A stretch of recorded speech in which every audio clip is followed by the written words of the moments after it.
Surprisingly, these raised beds I built hastily out of leftover building lumber lasted 20 years. That's a long time in a person's life. Although the end of its life is near, it will probably keep providing for a few more years. It's a design that has proven its worth, and the size and height can be custom to one's need. It is simple, robust, economical, and fast to build.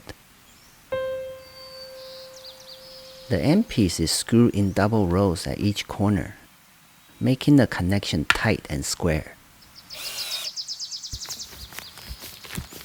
This plastic barrier is the key to the bed's longevity. I double layer the whole bed. Then I fold the plastic at the top and tack it down with staples until the 1x2s permanently clamp it down.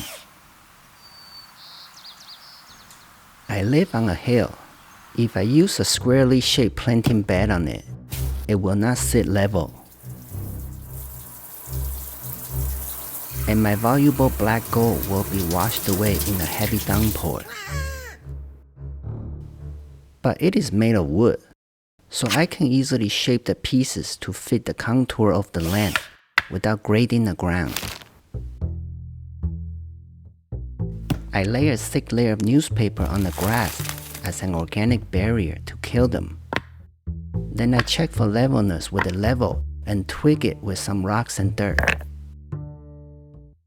I also check for squareness by adjusting the frame until the diagonal distance is equal.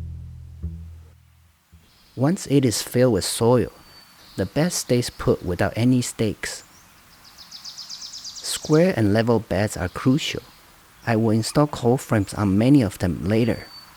I made 2 informative videos about cold frames. Check them out here. If you like this video, you might like them as well. Tilting the soil is one of the most strenuous garden activity, and it is tough on my back. So I keep the work as minimum as possible. In the fall, I tilt from the edges and pile the soil in the center of the bed.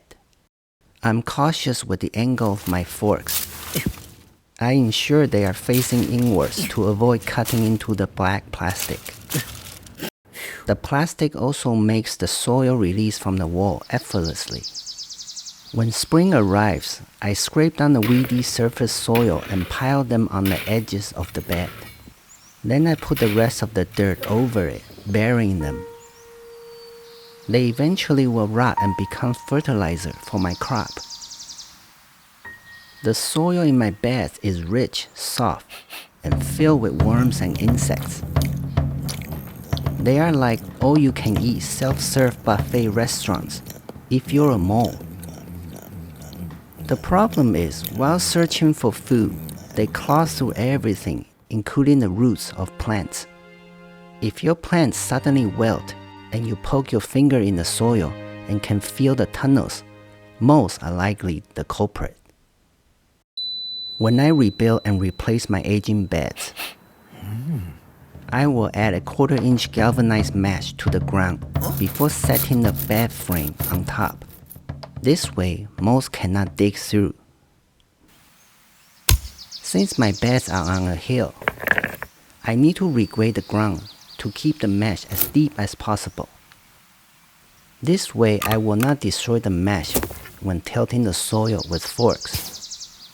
I will backfill the edges with rocks instead of dirt to keep the wood from rotting. Remember to give me a thumbs up if you like this video. It will encourage me to make more.